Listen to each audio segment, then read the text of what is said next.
Hello world, I am ALXD. This is Solarpunk Prompts, a series for writers where we discuss solarpunk, a movement that imagines a world where technology is used for the good of the planet. Normally in this series, we spend each episode exploring a single solarpunk story prompt, adding some commentary, some inspirations, and some considerations. This episode is different. We would like to present an interview with Professor Ada Palmer, a historian and science fiction writer. It took place at Bazyliszek convention in Warsaw, Poland in July 2025. Without further ado, Hi everybody, I'm Ada Palmer, lovely to be here with all of you incredibly enthusiastic people. I've been excited to come ever since I first saw the cover design for the Polish first volume. I was like, wow, that seems like a really cool science fiction world. I want to meet those people. So it's wonderful to be here. I'm a writer. In addition to writing science fiction, I'm also a historian. I work on the history of ideas. I've been working a lot on the history of censorship recently. That'll be my next academic book. It'll be a history of censorship. And I'm working on the next science fiction novel series, which will be fantasy, which will be about Norse mythology. The first volume of which should be out in summer 2017. Additionally, Joe Walton and I have written an essay collection about the genres of science fiction and fantasy and the history of the genres and the craft of writing them, called Trace Elements, which will be out in spring of this coming year. So that'll be out pretty soon. And we're also co-writing a novel, or possibly a different novel from the novel we were originally co-writing, but we're definitely co-writing a novel. Coming to you soon in like 2035. thank you. My name is Paweł Gay, and I am the guy that is trying to make solarpunk happen in Poland. I've worked a lot with climate narratives, and I wanted to talk about climate not only with a science fiction author, but with a historian. And I wanted to talk about your experiences writing about a future, and also about you seeing what is happening right now with the narratives about climate as a historian, especially whether you saw any parallel in history. Because what I'm seeing right now is that we have essentially a scientific consensus that we do have an anthropogenic climate change, and it is going to hit us hard and pretty soon. But for whatever reason, we are missing stories and we are missing any kind of imagination of what may happen with this. We are missing language. My first question is, do you know any period in history in which we had a similar situation where we knew that some change is coming, but it was extremely hard to imagine?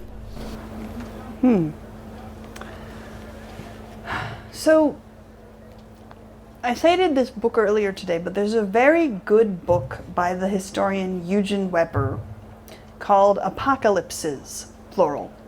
And it's a history over about 3,000 years of how he focuses on the Western tradition because that's his field, and European and Mediterranean histories. We have always believed that the world was going to end, and there has been this constant sequence of popular apocalyptic beliefs.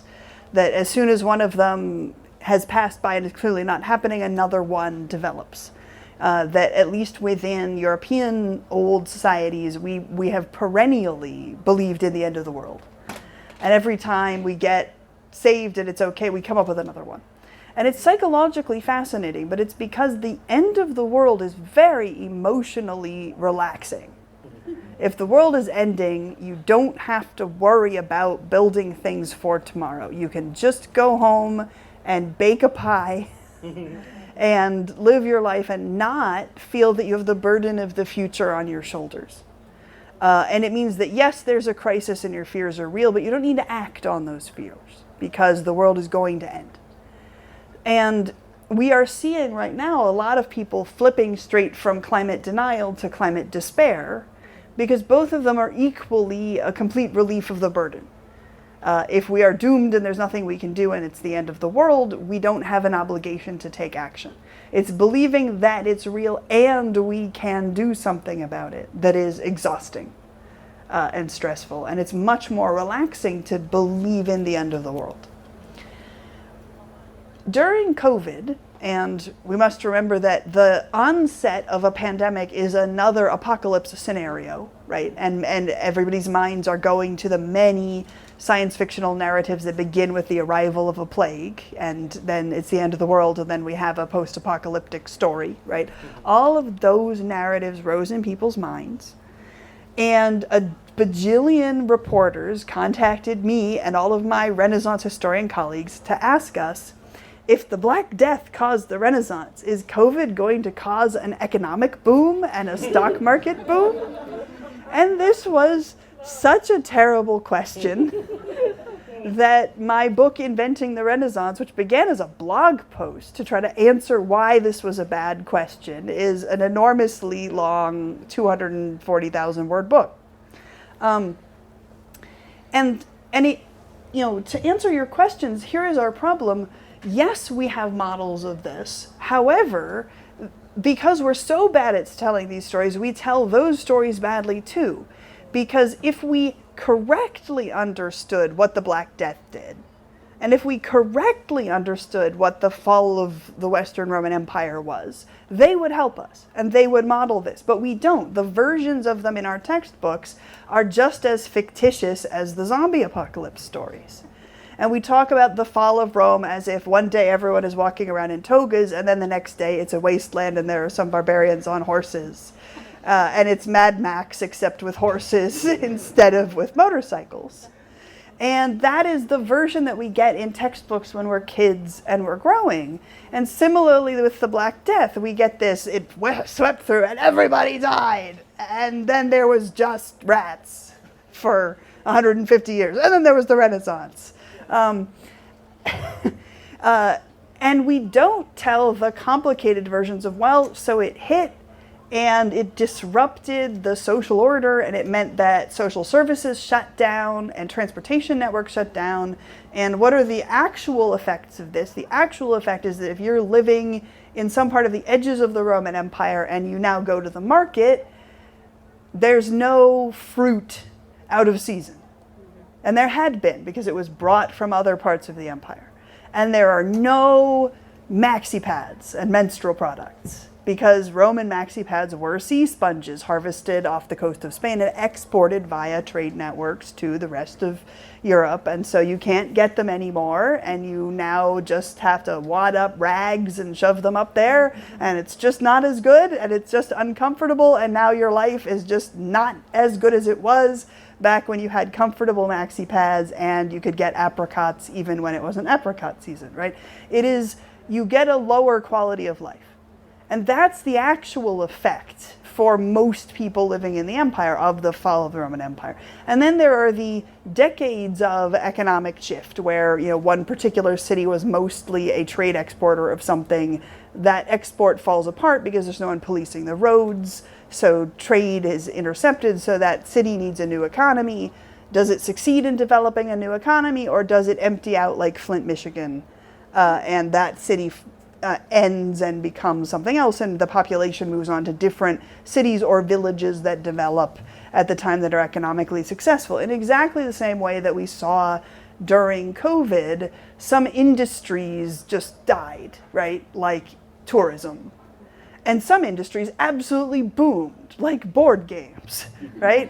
And you could not get a plastic Japanese giant robot model kit for love nor money during the peak of COVID, because every Japanese plastic giant robot model kit was bought and assembled by people who were at home and needed to entertain themselves at home. There's the boom and bust effect, right? And similarly, what is the effect of the Black Death?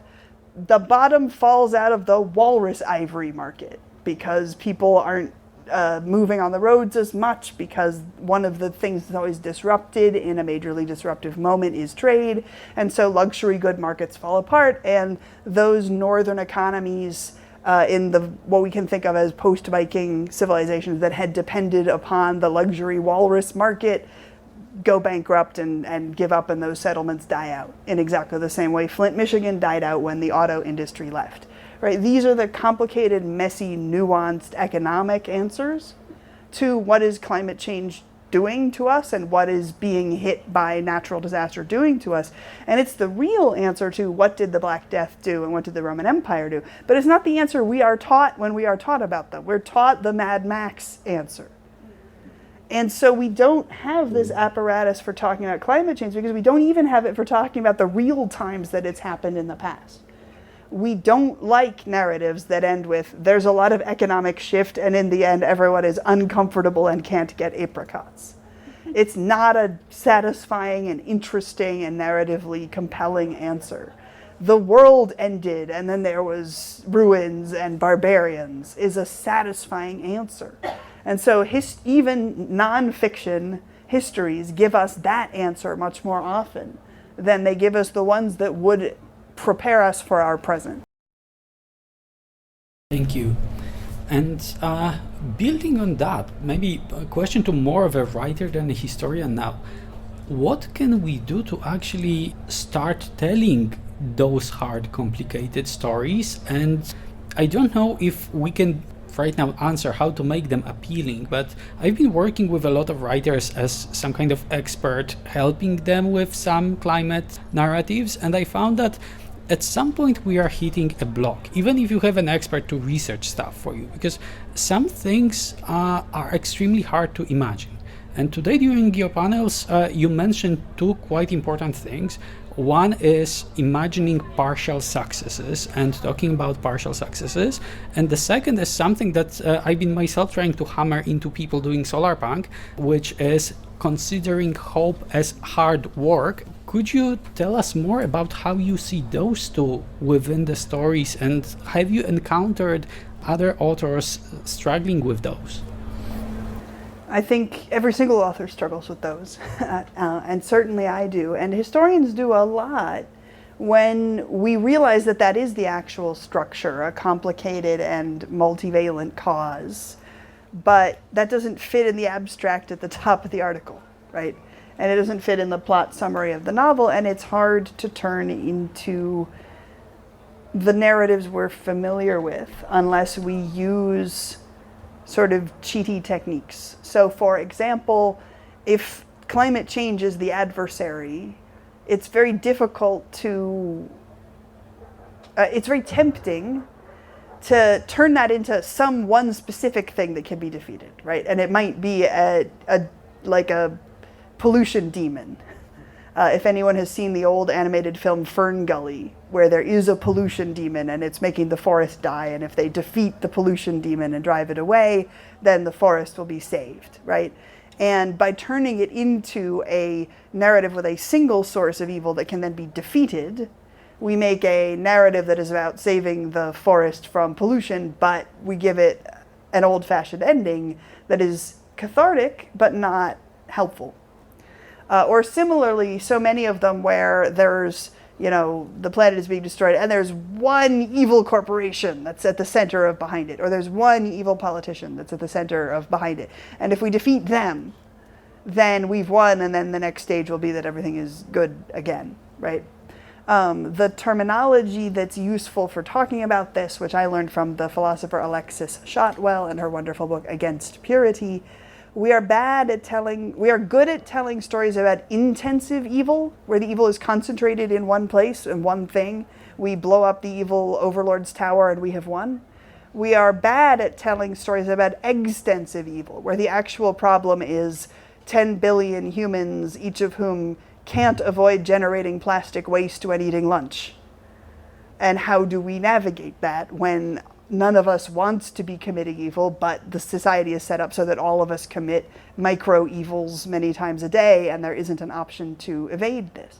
Narratively, we want to make there be a bad guy so that the bad guy can be defeated. And sometimes we may need to resort to that, but use other techniques to pluralize it, or at least to pluralize the agencies that enable it. So I'm going to talk briefly about what I think is the most effective narrative of climate change that I've ever run across, which is the board game Daybreak. Designed by the people who created Pandemic. This is their more recent game. It's a fully cooperative game. It's brilliant. I can't recommend it enough. But it's very good at narrativizing not only that you need plural agency for dealing with climate change, but even thinking about climate change. Each of the 4 players is one of the 4 major regions of the world. So the EU is one of them, China is one of them, the US is one of them, the majority of the world is the 4th one, which also has the majority of the population growth and the majority of the industry and the majority of the carbon footprint and the majority of the problem, though there's also carbon put out by the whole rest of the world. And the world needs to collaborate to try to reduce the total carbon impact.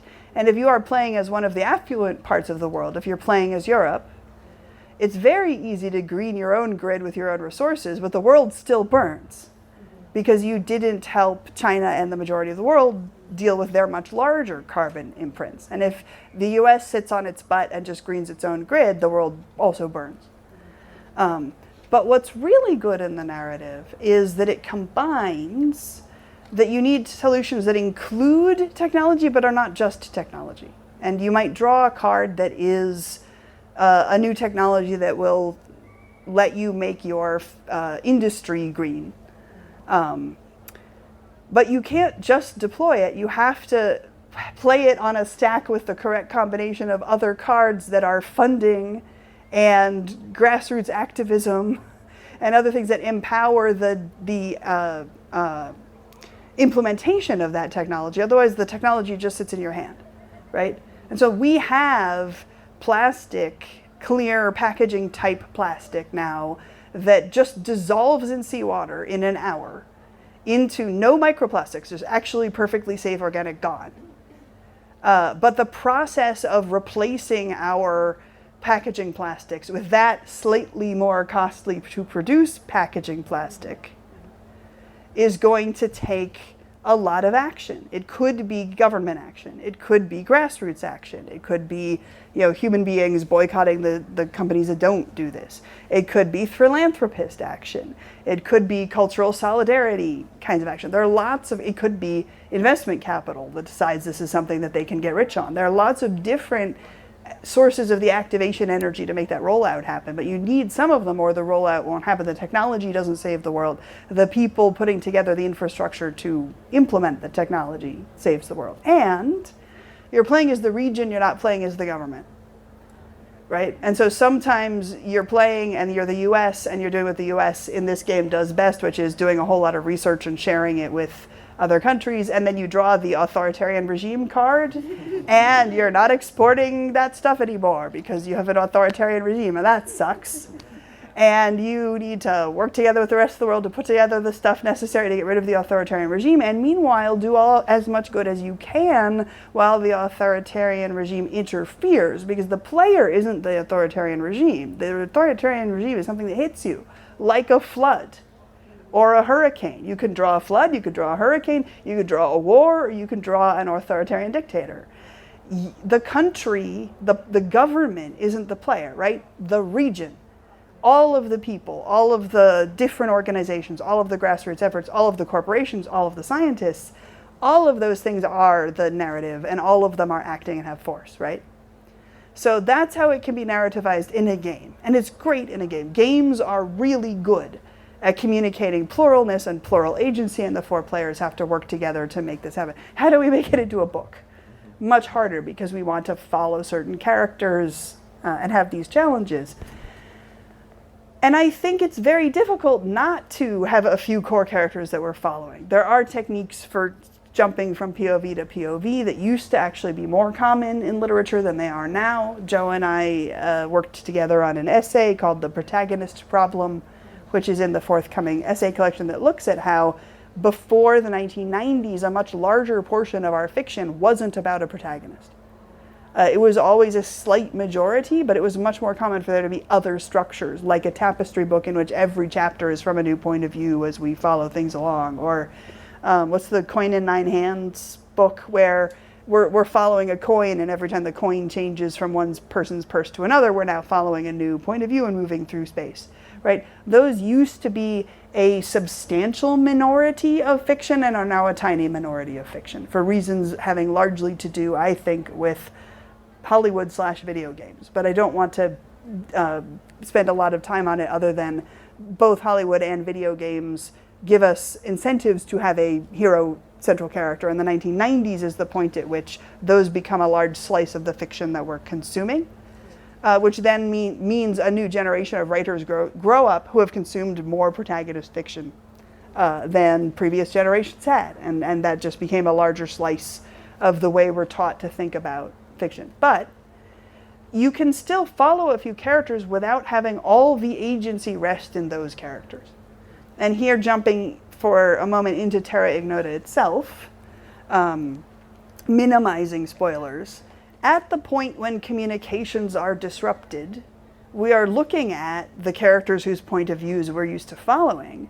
But when we learn about how communications are restored, right, we hear about dozens and dozens of people who we've never heard of before in places far away who improvise materials and get a hold of cables and hook things together and pull out antiquarian techniques, and some of them know how to use semaphore and use that to communicate across a bridge across a chasm until they can use a better technique to communicate across the chasm. And we never need to see or learn the names of all of those people for that moment in the process of the world being saved to have been dozens and dozens of people all over the place in teamwork, not one central character, right? And notice how even if it's a single chapter, agency is now plural.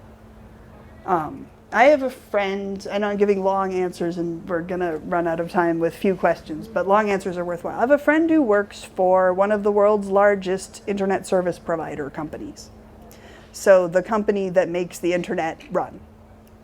Within that company, and all over the world, a global provider, within that company, the friend works for the emergency response team, whose job it is when there's a major disaster to try to reroute the internet so it keeps flowing in that disaster site. When a volcano erupts and destroys some of the equipment that has been making the internet run, how to hook it up and connect it together as quickly as possible to restore it. When there's a flood, when there's a coup, and bad political actors try to shut down the internet, how to route around them and try to restore internet access as quickly as possible. Right? This is their group. Within that group, the friend works for the team whose job it is after a disaster to sit down with the first responders and analyze what happened and what people did and what worked and what didn't. And that is an incredibly demoralizing, emotionally terrible experience because you always dwell on what you didn't do right and when you failed much more than on how you succeeded. And when lives are on the line with your failures, this is magnified. And so if all of us are familiar with remembering when we're criticized 100 times more vividly than we remember when we're successful, this is much worse for somebody for whom lives were on the line when they didn't perform perfectly. The friend was trying to find ways to approach these teams in ways that would boost morale and end recriminations and get people better at thinking about teamwork rather than thinking about blame rising on them or on others. And so looked around for examples of narratives that were fully about collaboration in which there was no protagonist and everybody is working with teamwork. And spent years asking everybody that this friend knew, have you ever read any book that was just about teamwork? Have you ever read anything, a movie, a TV show, anything? And after a decade, found two. One of them is a book about the building of the Hoover Dam, and the other one was the board game Pandemic, the ancestor of Daybreak. We have a paucity of teamwork narratives. And so even if what we're taking is baby steps, where there's one teamwork chapter in an otherwise character-centered narrative, even that is a big step, given how desperately starved we are for actual teamwork narratives. Huge thank you. And there's just so much. One thing I would like to add, because I actually do work with climate game designers, and I would add that in addition to Daybreak, it's really worth checking out the game Earth Rising, because Daybreak, it's masterful when it comes to design and showing the cooperation in design. I have one problem with it, the way it treats Global South, because the majority world, it's the place you need to save. We tried playing it dozens of times, it can never win on its own, while every other faction can win on its own, and it makes pretty interesting statements like, You cannot dissolve patent law, but strengthening patent law grants you bonuses. You can see that there are strong statements in there. My only comment on that is that I expect the first expansion to address Global South, but I think it's very important that they didn't call it Global South, right? They called it Majority World because it also includes all of the Canada and all of the parts of the Northern Hemisphere that are not those 4 blocks or other 3 blocks. I want to ask later about some perspectives on Global South also in Terra Ignota, because I found it extremely interesting how you treated some countries in the 4th book and how they were essentially bastions of stability. But before that, I wanted to ask about one more thing relating to what you said, the agency and collaboration, because I find it very interesting that in a lot of climate books where we are dealing with climate and we are changing as a society, there is some non-human actor. And there was a question on your previous panel which asked it much better than me about the divine part, but I'm seeing it also as there is some non-human actor, as AI, as in Kim Stanley Robinson's it's blockchain, which is the magical mathematic which fixes capitalism in some parts. Because yes, there are carbon rewards, but there is a poem about blockchain in that book, and it's a big statement. So my question is, as both a writer and a historian, do you see that we need to call upon some higher power to imagine a societal change? Is it being treated like a god in a mythology where we need to call upon something else to imagine ourselves changing? I think the answer is no, but I understand why it's so tempting and why not doing so is hard, particularly in a world in which the Western hegemonic influence of Christianity and specifically post-17th century Protestantism, which I'll explore in a second, is so strong. Christianity is an extremely plural, dynamic, ever-changing, and complicated religion. In the 17th century, there were a lot of engagements in trying to discuss the relationship between Christianity and the newly rising scientific method and science, and the expansion of industry and wealth, especially in the West. This discourse happens a lot in England, but also elsewhere. And the question is put to theologians: are the resources of the world effectively infinitely expandable so that there will always be enough for us? And they go through and find Bible passages to justify the answer yes. And so specifically within Anglophone Protestantism since then, which came to be very dominant in the US, there is the idea that it is a tenet of Christianity that the earth has infinite resources, or at least will always have enough resources to meet human need. That means that when we're trying to ask America to believe in climate change, we're actually trying to ask America to rethink its own religious values in a way that is naturally challenging. And underneath that statement that, the world was made for humanity, it's part of a plan, the plan is perfect, it comes from above, from a omnipotent and authoritarian God who did everything right. All of the things that are happening in it are therefore on purpose, including, therefore, any tsunamis or hurricanes or anything else. These are features, not bugs, in a system, right? And we're fighting against that. And we're fighting against the fact that that has been saturating a lot of the Christianities that proliferate around the practice of science. So not only Protestantism, but more broadly, for 300 years, which is a long time. And within that, then, there's also the factor of you can always give the answer when something seems impossible that divine fiat does it. Now, Christianity isn't the only religion in which divine fiat does it is sometimes a solution. But it means that it's one that is easy to reach for. When you can't figure out how a thing might operate, you can easily reach for that. In parallel with that, I think that psychologically sometimes some people give up on humanity's ability to achieve a thing. it's a more complex thing than just cynicism, but sometimes people look at the world and say, I've observed enough people being terrible. I no longer believe that humanity can get together and do the thing. And when that happens and that person is then asked to imagine how can the thing happen, Deus ex machina is the remaining answer. So here I'm thinking of one of my very favorite early or mid-century SF works, which is Osamu Tezuka's Astro Boy.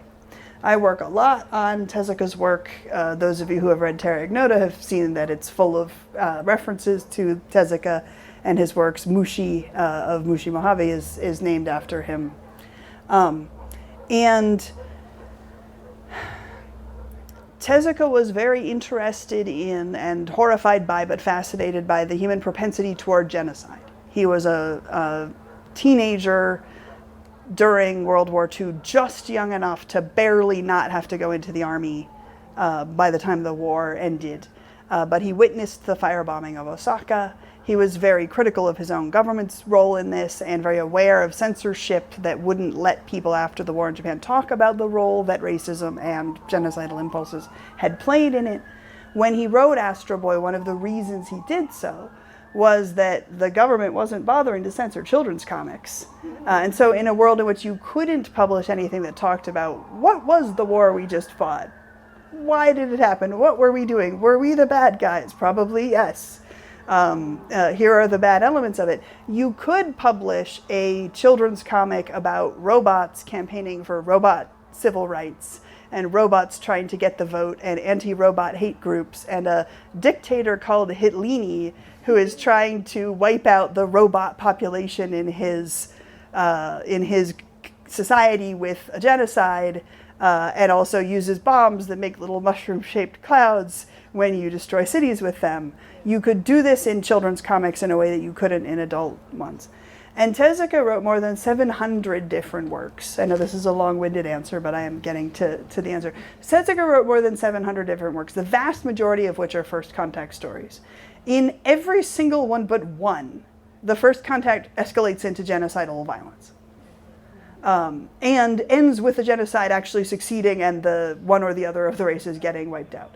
He very much thinks that it is hard for species to stop their genocidal impulses and common for them to have a first contact scenario lead to that. The exception is Astro Boy, which takes place in a techno-utopian future in which humanity has sort of gotten it together, and there are still civil rights tensions, and people are trying to deny civil rights to robots and to racial minorities. And there's a great sequence when the robot rights activists and the African American civil rights activists get together and teach each other how to run a civil rights movement. Actually, it's the robots mostly learning from the African Americans. It's a great sequence. And in which a collaboration and trust based on scientists and an international consortium of scientific collaboration has achieved world peace. This has already occurred by the beginning of the Astro Boy story, which starts in 2003. And when eventually called upon to answer, how did we get there? How did the robot laws pass? And I got to pause a second for the robot laws, because Tezuka had read about the fact that there were robot laws and that Asimov wrote about these things, but didn't necessarily know what they were. He just heard the phrase robot laws. And so while in the West, robot laws means the things we program into robots to limit them so that they cannot rebel against us. For Tezuka, and in Japanese SF to this day, when you say robot laws, you mean the Robot Civil Rights Act that gave robots the vote and personhood and said that they cannot be bought and sold as chattel, which is a really interesting inversion of what robot fiction was for in Japanese SF versus in Western SF, where it's much more about anxiety about worker uprisings, right? So when asked to answer how did the robot laws pass, Tezuka starts a story arc in which Astro Boy actually gets sent back in time and has to experience what it's like in the past before he has civil rights, when all these bad things are happening. And we get to the moment and we're like, okay, Tezuka, what is your realistic answer to how humans actually got it together and decided to grant civil rights to robot intelligences in this humans and robots first contact story? Because it fundamentally is a first contact story. And the answer is aliens came by and made friends with Astro Boy, and he rescued them, and then they learned that he didn't have any civil rights, and they pointed a giant ray gun at the Earth and said, give the robots civil rights or we will wipe you out. And so the humans gave the robots civil rights, because Tezuka was somebody who, after what he witnessed in World War II, just couldn't think of what other than a deus ex machina, or in this case, aliens ex machina, could come along and make humans actually do the correct thing, right? And I think that for some people, it's very hard to imagine actual human action doing it. Because people have been burned. Like, I don't blame Tezuka for giving up on this. He suffered a lot. I don't blame anybody for whom the spark dies out. But I think that's where a lot of the it has to be something deus ex machina comes from, is that person, a spark has died out and hasn't been able to be reignited. And that it's important for those of us who still have hope and can imagine ways that human teamwork can get together to tell those stories as much as possible, and meanwhile to respect the efforts of somebody like Tezuka, who says, you know what, I can't find it in my heart to imagine how this could happen, but if I describe a world where it has happened, maybe other people will want to live up to that world. Right, and 20 years ago, there was a giant United Nations Peace Summit in Japan, and they hung a giant banner across the top of the reception hall in which they held it, with the slogan, "We must make a future that wouldn't make Astro Boy cry." Because the story was so inspirational, and the generations who read it said, I want to grow up and be the world that is better than the world Tezuka thought we could make, and that would actually, without aliens pointing a ray gun at us, make the correct choices. Right? And I think that those stories that resort to a deus ex machina sometimes just have thought of it, but other times are doing so out of a kind of, I've lost the light that lets me imagine how real human beings would do this. But maybe just describing it happen even in an implausible way, I can help build a world that will want to make it happen in real life. And that's powerful. Huge thank you. We have only 5 minutes. Let me end with a hard question. In Terra Ignota, you said everything already past the time we dealt with climate crisis, and it's not climate fiction, even though there are parts, like we see some mega structures built. We see Greenpeace as an important hive. But do you have any official canon, whether something you could put on a wiki, or just do you have any idea what happened in between our current day and the war that changed everything and created Bazyliszek in Terra Ignota? So, in the timeline of Terra Ignota, that war is getting going at the end of this century, which means it's getting going at the same time that the climate crisis is getting really bad, which means that the same technologies that develop into the Mukta system, which starts as a, hey, I can now buy sports tickets for a sports match I want to watch on another continent and actually go there and make it back in time to get to work tomorrow. This is great. Is you can use the same technology for the affluent populations to dodge a climate crisis as you can for them to dodge a military crisis. And so it's not a very different process. Sometimes the world is getting hit by a war, sometimes the world is getting hit by a flood. Both of these things start hitting hard over the course of this century. And when the church war starts, whose roots we can see brewing around us, knock wood that we have a better solution, the same technologies that people are using to dodge that are the technologies they're also using to dodge away and relocate both themselves and their wealth when when what we can call the short-term climate disasters hit, like a storm or a flood. And that means that when the Great Renunciation happens and we have these massive and powerful and politically united but also affluent chunks of population that suddenly declare themselves non-geographic, they have a great incentive to invest not only their capital but also their political capital in developing tools of mobility and relocation, and non-geographic ones, which are the same tools for solving war that they are for solving the geographic effects of climate and moving crop crops around, moving centers around, moving homes around, living in new places.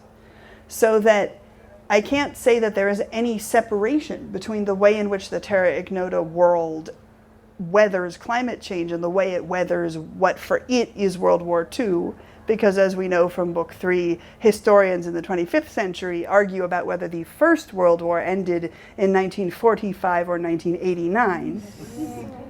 And for them, the Second World War is the Church War more than a century later, which they see as fully separate, unlike what we now call World War I and World War II, which they see as one thing, and also one thing with the Cold War. So, as environmental activists keep powerfully reminding us, we cannot separate environmental conservation from human rights issues, right? And when we look at things like an unsustainable and bad fishing technique, the same unsustainable and bad fishing operations that are doing harm to the ocean are also exploiting workers and doing harm to people. And the more and more we look at it, the more and more it is the same exact operations, structures, etc., that are doing the evils that are harming humans and the evils that are harming the planet.